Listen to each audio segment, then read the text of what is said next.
It's again Mark from Warfactory, and I'm sorry for this episode to be so late, but I had too much on my head lately. I was organizing European Championship. There's gonna be a separate episode about that event in the future on the channel, and today I wanted to focus on new stuff that just arrived from the factory, which is not very accurate because it was a few weeks ago, but sadly I really was out of time, and today I want to talk about the new releases for the holidays, for the items that were released in June of 2018 for Dust.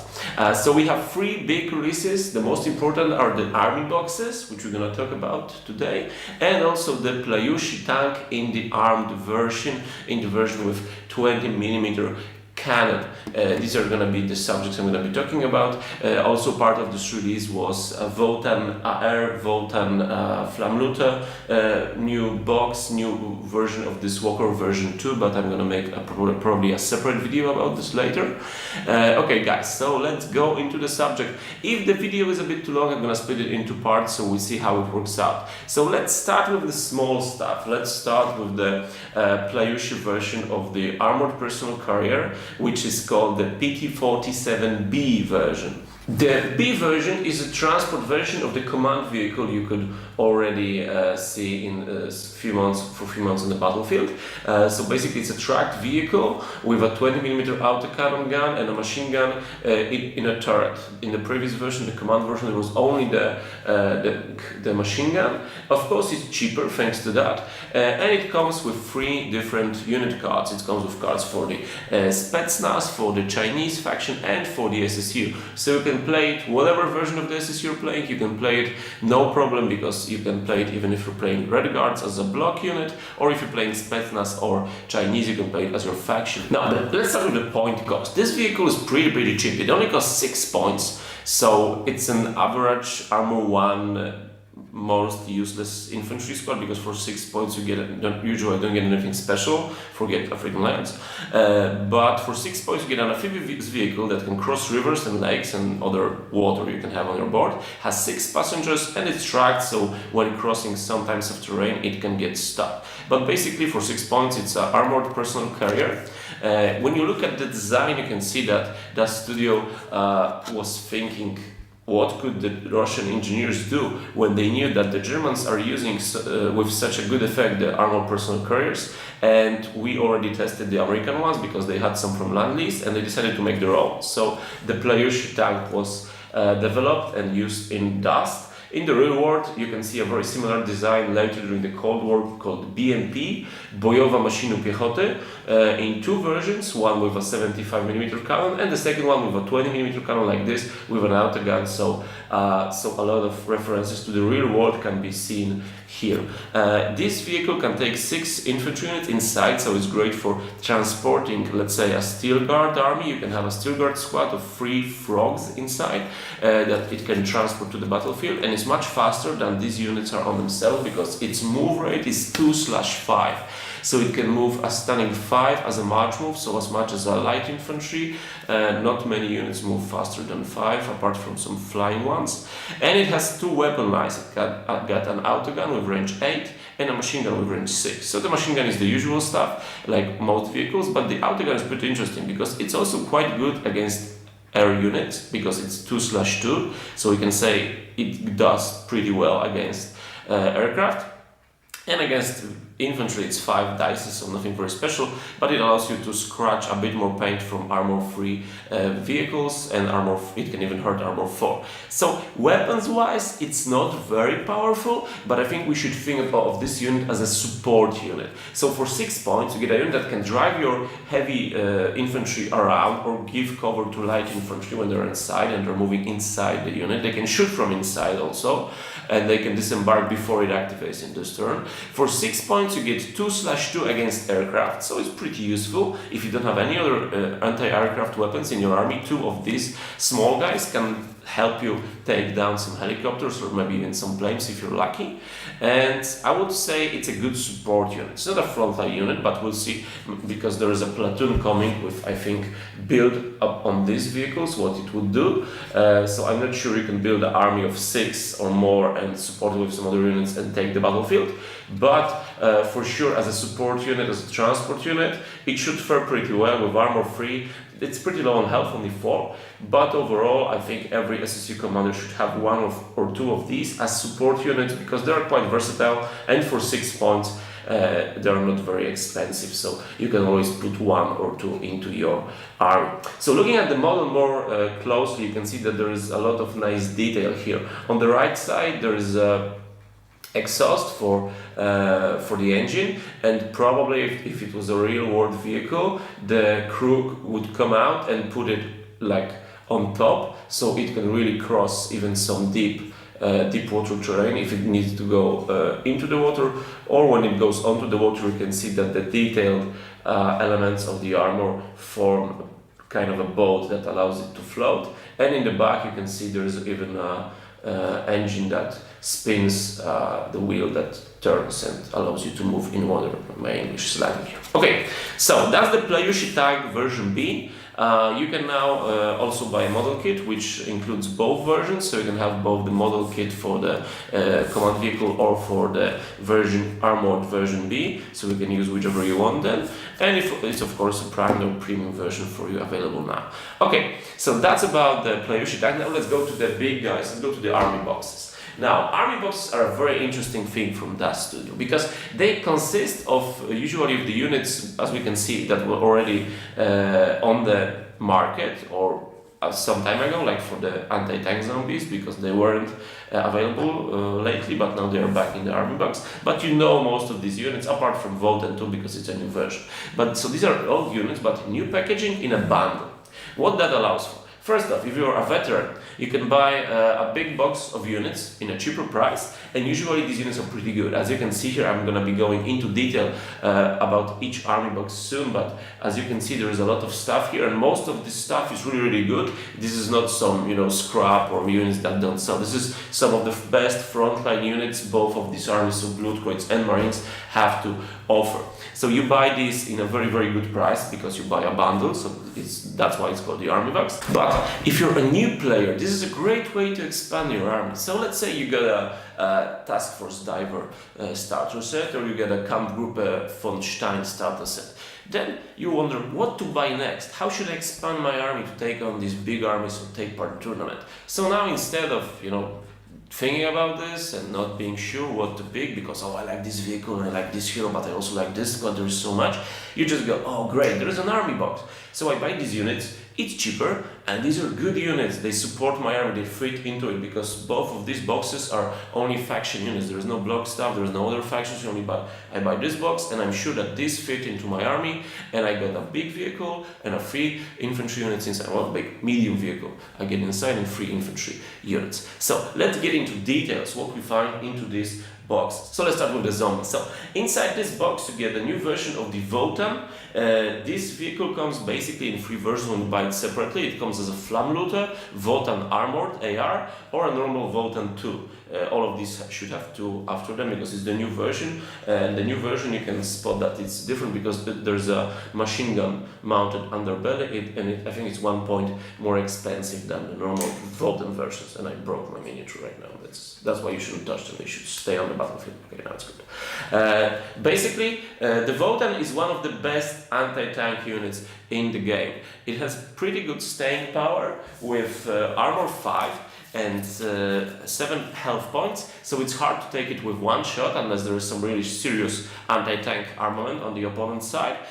But the most important thing is its laser guns. It's got a stunning range of 16, and these guns can do from 13 against armor 1 up to 7 against armor 7. So even if you're facing a super heavy tank or some heavy armor army, Voten will take on whatever they can bring without a big problem, because it's a laser weapon. So when you shoot it, you reroll your hits, and you keep rerolling those hits and hitting them with these lasers. So basically, I've seen many times this baby take on a sustained fire, take out even the heaviest Punisher or Fireball allied tanks. So whatever the enemy is bringing from armor, this vehicle can take it. So the Voten costs 22 points in this lower armor version, but it also goes with 2 machine guns on turrets. So the older versions had only 1 machine gun, and they lack the anti-infantry potential because the laser guns they are acceptable, but they are not very good against infantry. Now with these 2 machine guns, This walker is a pretty versatile, pretty good machine, and it will shine especially against enemy heavy armor. It's pretty expensive for 22 points, that's a lot to give for a vehicle, but it's very good, you can keep your range, and Kreuz is an army that can use any weapon that goes for range because most of its units are focused on very close combat attacks, so this guy is a great support to it.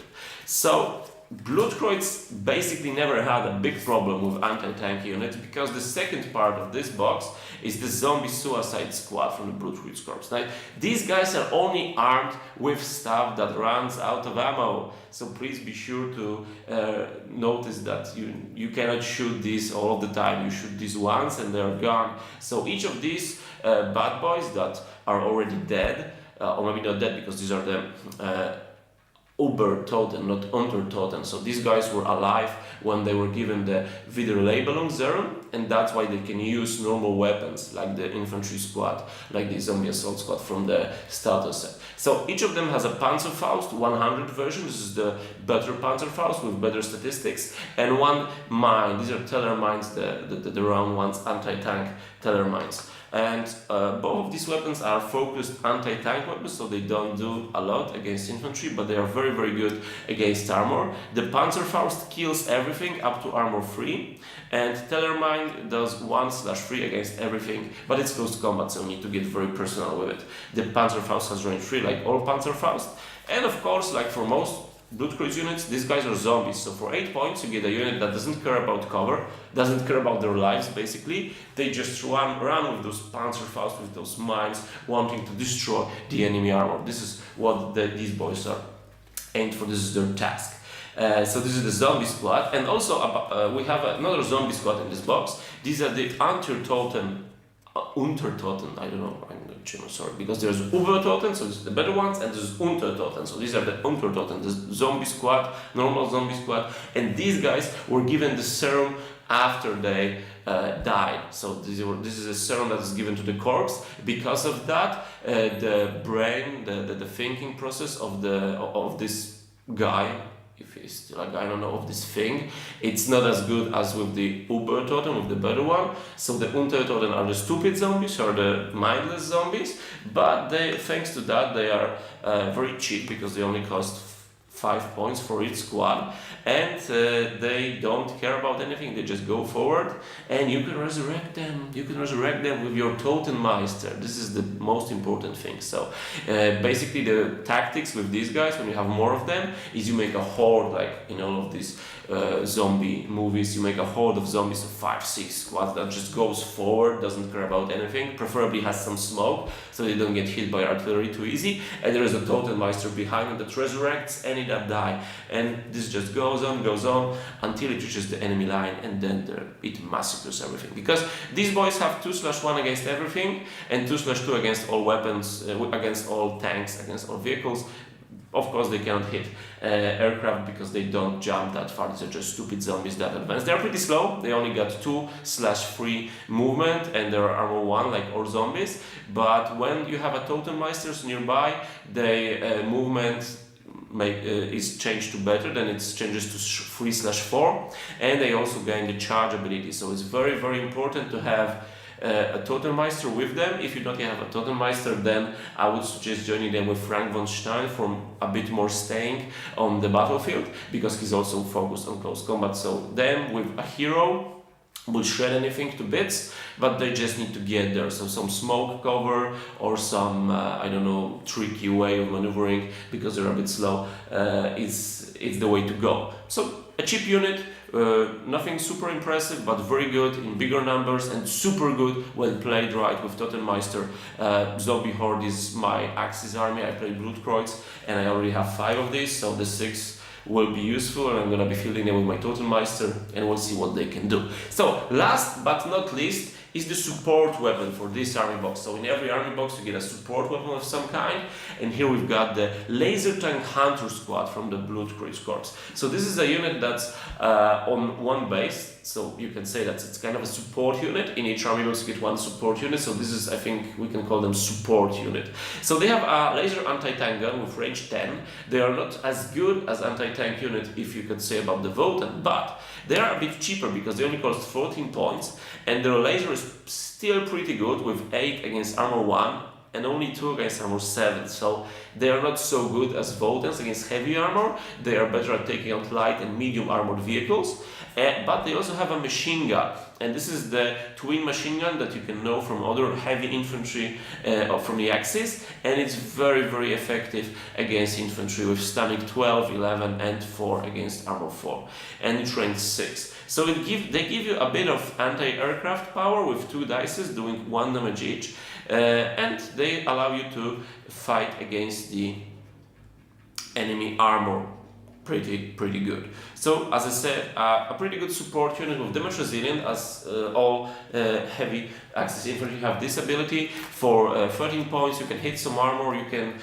use the machine gun to fend off some infantry, and pretty good staying power. The best strategy in my opinion for these guys would be to keep them in cover, somewhere in cover. They can control the terrain pretty good ahead of them with 10 range from the laser gun and 6 from the machine gun. They should be able to take care of whatever the enemy brings unless there is too much units, but 1 infantry unit and some light vehicle, medium vehicle, this is no problem for these guys.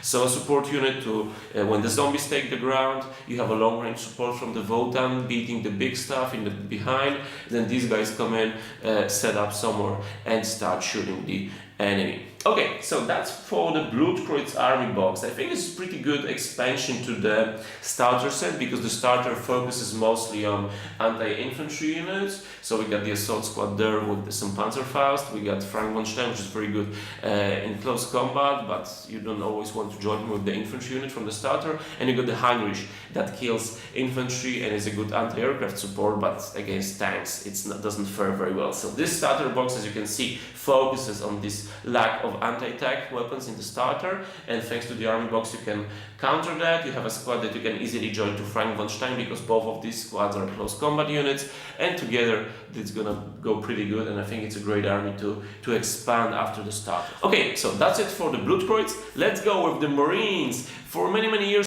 my favorite allied faction before I saw the lovely jeeps of the long range desert group and I fell in love. Marines were my units to go, and I love these guys because they have this light infantry that's very focused on one task. So you have focused anti-infantry squads, you have light anti-tank squads, and I love that this feel of the desert army with them. So they only have these light vehicles which are open topped, nothing heavy armored in the faction. So I really played a lot of games with them, and now you can easily expand them if you also want to start collecting them or already started doing it. Now you can go for the Marines army box.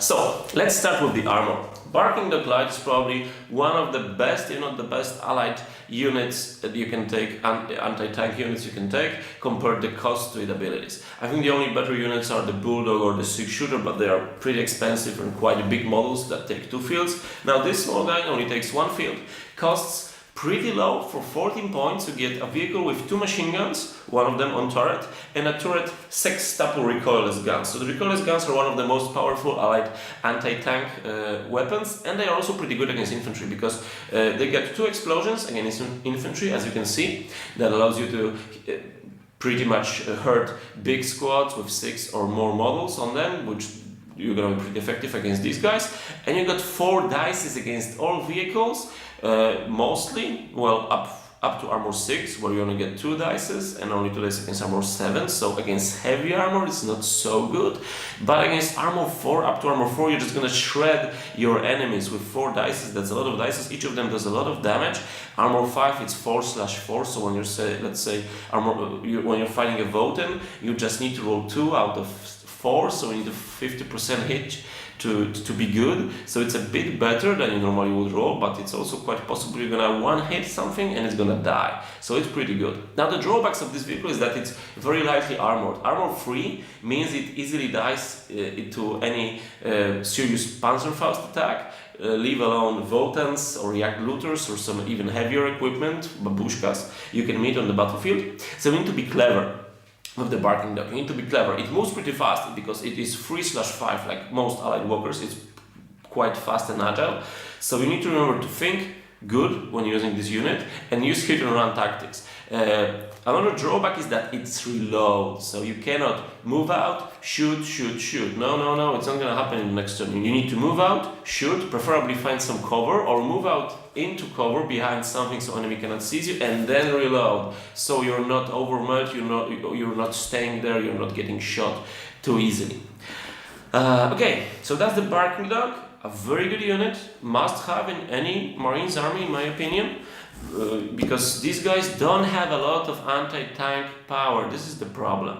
In this box you probably have all of the real anti-tank power you can see for the Marines faction. So let's go for the dedicated anti-tank squad. So these guys. Anti-tank squad they have 3 BARs and 2 recoilless rifles. One of my favorite squad in the previous version of the game, because they used to have grenade. It's not anymore because it was unbalanced. So it's good now, it's better. Each of the recoilless rifles has an explosion against infantry, so they fare pretty well against infantry too. The recoilless rifles have a range of 8 and the BARs have a range of 6. BARs, if you play Marines, you know them already, very good weapon, pretty good range and a lot of bullets flying into your enemy's face. And they also are quite useful against flying vehicles because they give you 1 dice against armor 2. But as a dedicated anti-tank squad, these guys are so. I wouldn't call them super anti-tank unit because against armor 6 and 7 they only go 1/1. So they are much better at fighting these desert light vehicles that usually go up to armor 3, because then you get 1/3 from each of your recoilless guns, so that's something you can do.